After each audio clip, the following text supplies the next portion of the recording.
Assalamualaikum, kita jumpa lagi ya. Nah, kali ini temanya adalah bikin jajan pasar itu susah apa gampang? Hayo, susah atau gampang banget? Ya, kita bisa lihat sebagian jawabannya di tayangan berikut ini, kupas tuntas tentang jajan pasar. Tapi sebelumnya jangan lupa tonton terus, like and subscribe ya. Selain enak dan ngangenin, kebanyakan jajan pasar dibuat dari bahan-bahan yang bebas gluten, sehingga lebih ramah cerna. Kita akan belajar membuat kroket, lopis, mata roda, klepon, pastel, sentiling, dan juga gatot. Mana yang paling disuka nih sama teman-teman? Yuk langsung yang pertama kita akan bikin kroket yang super simple. Ini saya pakai metode all in one, jadi nanti dicampur semua langsung dipanir, kurang lebih seperti itu. Oke, yang pertama kita goreng dulu kentangnya.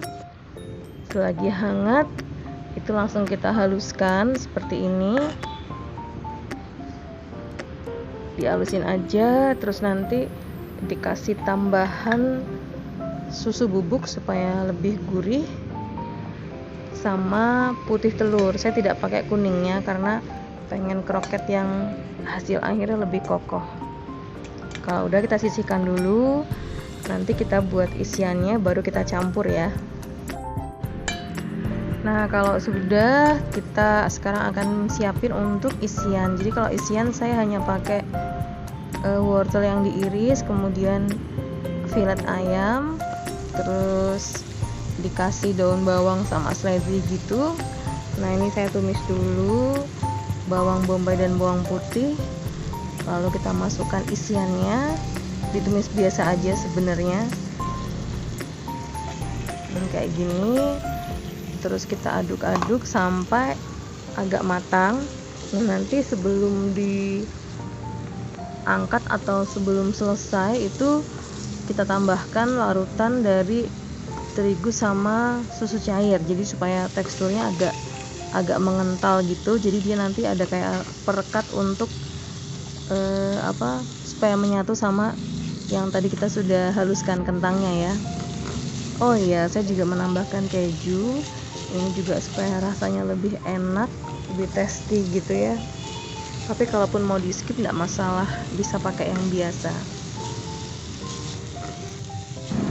Nah, ini tadi saya bilang pakai tambahan larutan terigu dan susu cair. Ini supaya lebih enak ya. Oke, kalau sudah, jangan lupa untuk selalu lakukan tes rasa, koreksi jika perlu. Kemudian kita tambahkan atau kita campur dengan kentang yang tadi sudah dihaluskan. Nah, setelah ini baru kita bagi jadi beberapa adonan sebelum dibulatkan ya, untuk mempermudah takarannya biar sama, kurang lebih tujuannya kayak gitu. Nah, kalau udah dibagi kayak gini, kita mulai deh bulet-buletin seperti ini. Nah, kemudian kalau untuk proses selanjutnya itu biasanya saya celup ke adonan kering dulu, itu maizena sama terigu serbaguna, baru ke celupan putih telur, lalu dipanir. Ini biasanya ini kan karena saya video sendiri, jadi nggak bisa. Biasanya kalau ngerjain itu efektifnya adalah pastikan pakai dua tangan gitu ya. Jadi tangan kiri untuk memanir sehingga lebih cepat selesai dan istilahnya tidak banyak yang menggumpal di jari ya. Jadi satunya memang untuk adonan celup-celup, satunya untuk ngeringin kayak gitu. Kalau misalkan dirasa kurang, tinggal celup lagi ke putih telur, balurkan lagi ke panir. Nah, yang ini saya simpan dulu di kulkas sebelum digoreng. Hasilnya seperti ini ya. Jadi saya pengennya adalah kroket yang kokoh dan juga enak. Nah, kira-kira seperti ini, ditambahin cupcake aja supaya lebih cantik, lalu disajikan ya. Oke, kita sekarang lanjut ke lupis. Lupis ini dibuat alami tanpa tambahan air kapur. Biasanya disajikan dengan parutan kelapa dan kinca. Nah, kita bikin dulu kinca gula jawanya. ini saya agak terlalu encer ya, jadi biasanya saya pakai 1/4 bongkahan itu dengan sekitar 250 cc air, jadi enakan lebih kental, jadi nggak perlu terlalu banyak gulanya ya nanti. Jadi biasanya ini dibuat dulu karena perlu proses pendinginan. Nah, tipsnya adalah saya tambahkan kayu manis, jahe, dan juga daun pandan. Takaran untuk satu lupis biasanya saya pakai 1 sampai 1,5 sendok makan ketan. Tapi jangan lupa kita rendam dulu, cuci bersihkan, rendam 2 sampai 4 jam ya. Nah, ini yang sudah kita tiriskan, siapin dulu daun pisangnya seukuran ini. Terus kita bentuk segitiga gini, kerucut. Ini dipadatkan, lalu kita tutup. Kurang lebih begitu. Nah, kalau pengen hasilnya lebih hijau warnanya, bisa dibalik ya. Jadi daun yang lebih hijau, warna yang lebih hijau itu taruh di luar. Kalau ini hasilnya samar-samar gitu ya. Jadi nggak perlu pewarna tambahan, tidak usah. Memang ini warnanya alami dari daun pisangnya. Ketatkan begini, jangan lupa udah siapin juga tali atau benang kasur. Udah diukur, mau bikin 20 ya bikin 20 tali seperti itu. Kalau saya kan orangnya penakut ya, takut nanti tiba-tiba lepas gitu. Ternyata enggak sih, enggak kejadian, tapi supaya safe saya bolak-balik untuk talinya. Lakukan sampai habis, lalu jangan lupa kita sudah mendidihkan air ya, jadi disambi istilahnya kayak gitu. Nah, ini yang udah dibungkus semua, tinggal kita masukkan ke dalam dandang. Ditunggu sampai 1,5 jam biasanya, jadi supaya tanek ya, jadi awet lah gitu. Nanti kalau sudah kita tiriskan, lalu kita dinginkan dulu, baru dibuka dan digulirkan ke kelapa parut. Kira-kira itu tentang lopis. Gampang ya, yang penting sabar dan sabar, karena 1,5 jam sendiri untuk merebusnya. Sesudah lupis, kita sekarang akan bikin mata roda, atau ada juga yang bilang kocomoto, karena bentuknya bulat, tengahnya ada pisangnya. Ini gampang banget teman-teman, jadi hanya bahannya adalah singkong, gula pasir, garam, dan juga kelapa parut. Nah, saya pakai food processor supaya lebih cepat. Kalau nggak ada bisa diparut manual, nggak masalah ya. Nah, seperti ini, pakai yang lubang-lubangnya bulat gini. Terus kita tutup, baru kita masukkan singkong yang sudah kita potong, kita belah. Yang penting masuk ke dalam tabungnya ini ya. Nah, kayak gini. Terus kita putar mesinnya sambil ditekan. Udah deh, cepet banget lah prosesnya ya. Namanya juga teknologi untuk membantu kita supaya lebih cepat kerja dan efisien. Nah, kayak gini. Kalau udah, kita tambahkan kelapa yang udah diparut, gula, garam, aduk rata. Saya biasanya untuk kelapa saya udah pakai yang langsung udah dikukus, jadi biar lebih tahan lama ya. Tapi kalaupun nggak masalah, karena prosesnya nanti akan dikukus juga. Oke, seperti ini. Terus kita akan bagi 3 bagian, kurang lebih sama, pandangan mata aja, nggak usah ditimbang, nggak apa-apa. Jadi ada yang saya kasih warna pink, ada yang saya kasih warna kuning kenari, terus ada juga yang saya biarkan tetap berwarna putih. Nah, ini kita sudah mau membungkus, jadi siapkan dulu daunnya. Ini pisang yang akan dipakai. Nah, tata adonannya, terus pisang nanti taruh di atasnya adonan. Karena warnanya itu selang-seling biasanya ya, jadi kita pakai putih, terus ada pinknya seperti ini. Ratakan. Terus atasnya kita balur dengan yang warna kuning kayak gini. Jadi nanti hasil akhirnya, sebenarnya kalau untuk mix warna nggak ada masalah ya, mau dibentuk apa, mungkin samping-samping atau nggak lurus-lurus juga bisa, nggak ada masalah. Yang penting warna adalah untuk meningkatkan secara visual supaya lebih menarik gitu ya. Oke, kita akan mulai semat, digulung ya, gulung, padatkan, tarik, diputer, terus kita semat ujung-ujungnya. Nah, kayak gini kira-kira hasilnya nanti ya. Jangan lupa ketika kita udah mulai mengerjakan adonan, sebaiknya udah siapin panci berisi air untuk mengukus, jadi nanti nggak nunggu lama. Oke ya, kayak gini dikukus cukup 30 menit aja, itu udah matang. gampang kan ya bikinnya.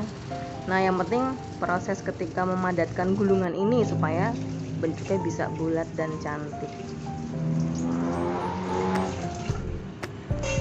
Tahu nggak tangan saya gini kenapa? Kepanasan. Habis nonyok-nonyok pancinya masih nyala, jadi panas banget. Oke, kalau sudah 30 menit kita tiriskan begini. Karena nanti tidak langsung saya buka, jadi saya diamkan dulu biar dingin. Kalau sudah dingin dipotong-potong, baru digulirkan ke kelapa parut yang udah dikukus. Nah seperti ini, cantik ya. Kombinasi warnanya itu secara visual bisa meningkatkan rasa ingin nyoba gitu. Kalau kuliner kan kita gitu ya, jadi berusaha mempercantik supaya terlihat menarik dan sebagainya. Jangan lupa semua perlakuan yang membutuhkan kelapa parut harus memakai sarung tangan supaya tidak mudah basi. Nah ini mata rodanya. Langsung lanjutnya ya. Oke, yang sekarang kita akan bikin adalah klepon. Selalu tonton tayangannya dan jangan lupa untuk like and subscribe ya. Di kesempatan ini kita akan langsung eksekusi klepon dengan 2 bahan. Jadi teman-teman akan dapat langsung 2 tips and triknya ya. Pakai ubi ungu dan satunya pakai labu kuning. Check it out. Yang pertama saya share resep yang ubi ungu dulu ya. Ini resepnya untuk yang klepon ubi ungu agak berbeda ya dengan yang labu kuning. Ini yang labu kuning, jadi komposisi yang berbeda tapi untuk isian sama. Nah cara buatnya ini untuk yang ubi ungu, prinsipnya ubi ungunya kalau saya rebus karena saya membutuhkan tambahan air dari yang rebusan. Kalau dikukus itu kan lebih set mungkin ya, tetap butuh tambahan air dari kita nambahin gitu istilahnya. Tapi kalau yang direbus gini relatif dia sudah agak basah ya. Sama-sama kalau standar kalis di adonan klepon adalah tidak lagi lengket di tangan kita. Nah kayak gini. Sama ini juga yang labu kuning. Kalau labu kuning relatif lebih sedikit penambahan airnya karena dia sifatnya menyerap air ya. Pokoknya benar-benar main di feeling. Kalau ada tambahan air itu sifatnya bertahap. Jadi misalnya dituliskan di resep 3-4 sendok makan, berarti masukkan dulu 1 sendok makan, 2 sendok. Kalau masih dirasa kurang tambahin lagi 4 sendok itu udah cukup. Ya karena kan ini memang bener-bener di trial dulu sebelum di-upload ya.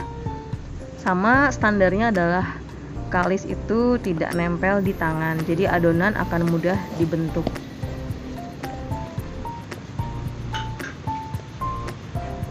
Seperti ini. Nanti kalau untuk isian kan sama ya, hanya pakai gula merah. Jadi pas mau ngerebus ya kita baringin aja prosesnya. Kalau dengan adonan ini bulutan itu bisa dibuat dulu nanti baru direbus bersamaan ya. Nah saya kebetulan tidak memvideokan pas ngisi. Jadi untuk mempermudah itu gula merahnya lebih enak diulek ya. Jadi jangan disisir. Jadi kalau diulek itu dia bisa dicubit, dipulung pakai ujung jari terus dimasukin. Nah kalau sudah matang yaitu direbus terus dia udah mengapung, segera angkat saja, jangan kelamaan. Terus ditiriskan, dinginkan, baru gulirkan ke kelapa parut. Jangan lupa kelapa parutnya sudah dikukus ya supaya tidak mudah basi. Setelah klepon kita akan bikin sajian yang paling banyak dicari yaitu pastel. Bikinnya kata orang susah-susah gampang, menurut saya sih ya bisa deh. Gitu ya. Oke, ini isinya simple, hanya ayam dan sayuran aja. Saya berikan dulu untuk resep isiannya seperti ini. Nanti kita praktek ya. Untuk kulitnya juga ini nanti teman-teman mesti lihat untuk cara menggorengnya karena itu khas banget untuk menghasilkan tekstur tertentu ya. Nah kita mulai dengan bikin isian. Jadi tumis dulu si bawang-bawang itu, kemudian masukkan bahan lain. Khusus untuk jamur memang perlu perlakuan khusus, jadi dicuci kemudian rebus dengan air garam, tiriskan, rebus lagi 2 kali baru diiris ya.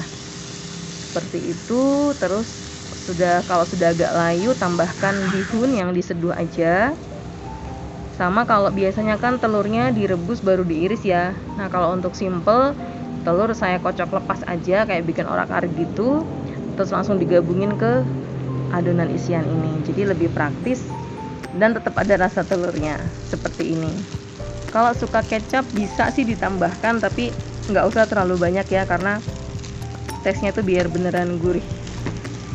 Ini untuk resep isiannya, buat lebih dulu sebelum bikin kulitnya ya. Dinginkan, nanti akan mudah untuk mengisi. Kalau untuk kulit itu biasanya saya timbang dulu untuk bulatan-bulatannya. Ini kalau kemarin tuh bikin sekitar 15 gram, bisa 15 sampai 20 gram ya. Kalau mau yang agak besar 20 gram. Jadi digiles saya pakai rolling pin biasa. Nanti ngebuletinya itu cuma dirapikan pakai gunting baru dipilin. Jadi hasilnya akan rapi. Terus jangan lupa juga ketika bikin pastel, pas memilin itu harus tega gitu ya, harus madet gitu supaya dia tidak mudah lepas. Nah, tips menggorengnya saya akan share bahwa menggoreng pastel itu kalau saya adalah ketika minyaknya itu masih belum panas. Jadi masukkan langsung, terus setting api kecil. Nanti dia akan mulai hasilnya akan lebih mulus dan tidak terlalu menyerap minyak. Itu tipsnya ya. Jadi jangan nanti kalau misalkan gini, udah mateng yang pertama kita angkat tiriskan, itu jangan langsung dimasukkan. Tapi matikan dulu kompornya, biarkan agak dingin baru masukkan lagi. Jadi seperti itu. Itu untuk gunanya adalah tadi membuat teksturnya tidak terlalu berminyak. Ya, tapi kalau sudah dia mulai muncul gelembung dan kulitnya sudah mulai rata, baru api agak dibesarkan, pakai api sedang gitulah ya. Jadi setelah itu baru kita tunggu sampai dia matang kecoklatan. Kira-kira itu tipsnya, tapi sangat berguna banget. Terus kalau untuk pastel emang harus sering dibolak-balik ya. Kayak gini dibolak-balik aja. Tenang, nggak apa-apa, nggak masalah. Beda kalau sama kayak donat kan semakin dibolak-balik semakin menyerap minyak, kalau ini enggak. Ini hasilnya kriuk dan bukan yang ada kan yang suka pastel banyak titik-titiknya, gelembung-gelembung gitu, renyah, tapi ini lebih awet sampai sore ya. Bisa disajikan dengan cabai rawit ceplus. Nah, ini untuk pastel sudah jadi. Kita lanjut ke jajan berikutnya. Oke, pastel udah kelar. Sekarang kita akan menuju ke sentiling. Sentiling ini dibuat dari singkong, warna-warninya menarik dan pastinya enak. Tapi jangan lupa ya, tonton terus tayangannya dan like and subscribe juga YouTube channel ini. Langsung ya, kita ke resep sentilingnya dulu. Ini simpel banget bahannya, hanya singkong, agar-agar, gula pasir, air, dan santan instan. Kalau saya simpel, praktis, saya hanya pakai aluminium foil. Jadi saya taruh seperti ini, terus saya kukus kurang lebih 40 menit ya. Setelah dingin baru kita potong-potong dan kita gulirkan ke kelapa parut. Sesimpel itu dan rasanya beneran enak. Selanjutnya ada gatot. Nah, ini saya pakai gatot yang instan, cuma ada trikinya juga ya. Jadi mesti direndam 5-6 jam baru dikukus 45 menit. Nah, ini adalah gatot yang masih belum direndam. Setelah direndam dia akan lebih lunak, baru kita potong-potong. Jangan pakai pisau ya, pakai yang kayak bendo gitu, lebih mantep. Potong kecil-kecil, terus jangan lupa dibilas, kasih air garam gitu. Terus baru dikukus 40 menitan ya, atau 45 menit. Nah, setelah itu dia akan teksturnya seperti ini. Agak ada rasa kayak kenyal gitu. Terus dibalur sama kelapa parut. Banyak loh yang suka sama gatot ini. Jadi jangan lupa ada varian produk ini di jajan pasar kita. Karena banyak bekerja dengan kelapa parut, sebaiknya kita kukus dulu selama 10-15 menit. Baru kita bisa simpan di freezer. Nah, jika ada pertanyaan silakan respon melalui kolom komentar ya. Nah, untuk tayangan berikutnya sudah ada pukis tape singkong yang akan kita bahas di upload berikutnya. Jangan lupa selalu saksikan ya. Dukung selalu, like and subscribe. Terima kasih.